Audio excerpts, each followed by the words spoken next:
Aaron Rodgers, Packers quarterback, set to join us. Did you play baseball in high school? I did. How good were you? I only played 1 year. I could pitch, couldn't really hit very well.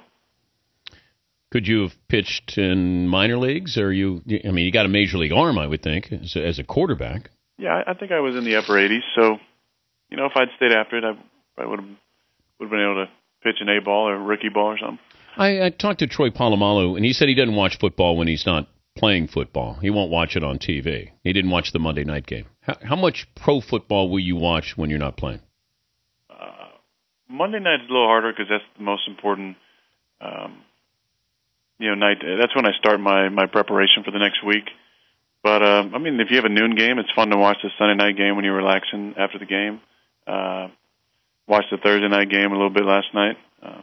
Two teams we played, so yeah, I'm a fan. I was a fan growing up and still a fan of the game. Are you still a little bit of a Niner fan? No. When did you officially turn in your fan card? April 23rd, 2005. Whose poster did you have on your wall? Joe Montana, riding a horse in, Arizona. Can't remember what he was. It might have been a Nike poster, but it was like a Joe Montana. No, you know what? I think it was like Puma or something. Might have been Puma, but he was riding a horse with a cowboy hat in Arizona, I believe. What was it like when you first met him?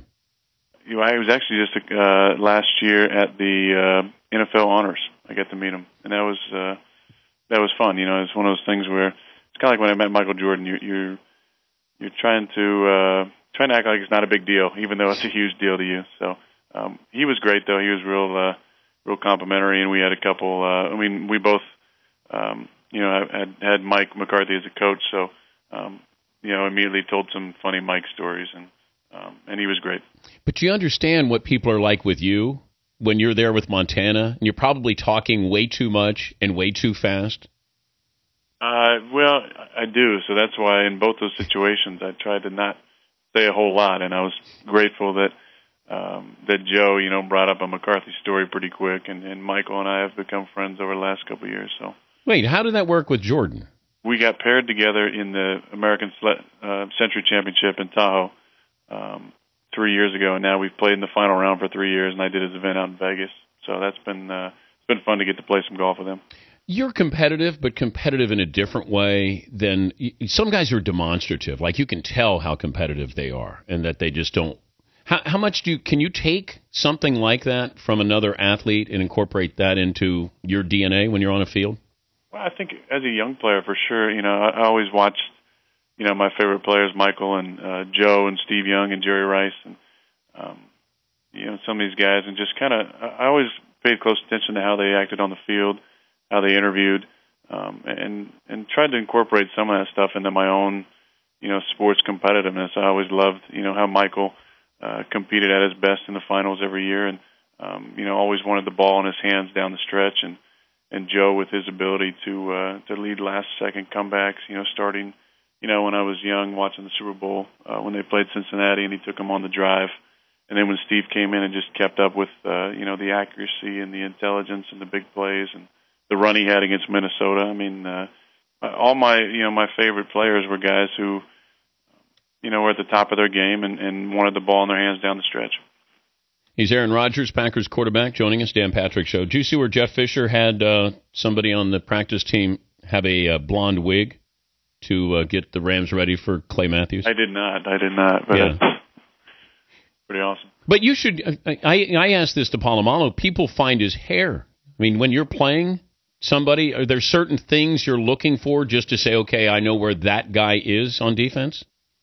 Yeah, I think if you have a feature like that, we played Brooks Reed last week. He's a Clay Matthews lookalike, so it's pretty easy to, out of the corner of your eye, you see somebody with some shaggy hair over there, you know where he's at. But yeah, Troy. Troy's got that long flowing hair. It's pretty easy to figure out where he's at. But when you're playing guys like that, I think you think about guys with distinguishing features like that.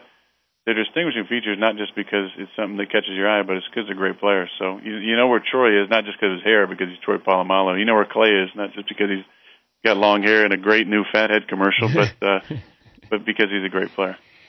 But you go to line of scrimmage. Is there one defensive player that above everybody else where you will acknowledge where he is? You'll make sure that you recognize where he is? It used to be Jared Allen when he had the mullet, but then he cut it. So, do you think he did that to help his game by, now it's harder to find him? I think maybe so. Maybe so. I think his wife may have had something to do with that too, though. You ever had a mullet? Domesticated now. Do you ever have a mullet? As a kid in the 80s, I had something similar, but my father did at one point have some curls in the back that he liked to perm up a little bit. So we like to think that he had a mullet. So wait, give me a feel of morale there with the Packers. It seems like it's been high and low, slow start. You got Finley saying something, not on the same page. I mean, it's hard to read what's going on with the Packers. You look dominating against the Texans. You have any idea how good the team is? I think we have a potential to be a great team, but I think we're trying to figure out, what it means to be consistent. We've alternated loss, win this season, and just haven't put together performances really at all like we did last week, and obviously not consistently. So, it's still in that phase where you're trying to figure out who the main contributors are going to be and what roles guys are going to take on. We've had some injuries with Greg being out a bunch. Cedric went down. We've had some guys on defense go down as well. But for us, it's just about a 3-game season right now. We have 3 games till our bye week. We have St. Louis at St. Louis and 2 games at home, and we want to put ourselves in a good position to make a run at the playoffs after the bye, and we got to finish these next 3 weeks up strong. All right, well, tell me the Jermichael Finley situation. How does that escalate, become public? You'd have to ask him. We've done a great job of limiting distractions around here, and we do a good job of keeping things in house. Occasionally, somebody will say something that either might not speak for the team or might not be something that really is applicable to where our team's at or what we're thinking about. And we move forward. We handle things internally for the most part, and that's how we're going to keep on trying to do things. And even Shannon Sharp taking dead aim at you on the CBS pregame show. Where does that come from? Again, you're probably going to have to ask him. I'm not sure. Never met him before, and not sure where he's getting his information or what he's basing his opinions off of. But hey, it's America. There's freedom of speech. You got to respect it, understand it. But that means that everybody's got an opinion, and whether they know what they're talking about, they think they know what they're talking about, or they really don't know what they're talking about. Do you imagine if you played in New York, though? Yeah, I'm happy here in Green Bay. I mean, you're lucky. I'm stay here. To be in Green Bay instead of New York, you imagine if you were in Sanchez's situation with the Jets? Yeah, I don't want to. I mean, it's a great situation here, and our media is not easy, but it's definitely not a New York media. What's the toughest thing that was legitimate that they said about you? That you said, all right, that's fair? None of it. None of it? I don't know. I'm unless somebody tells me about it, I don't hear a whole lot. So, I heard about the Shannon Sharp stuff, but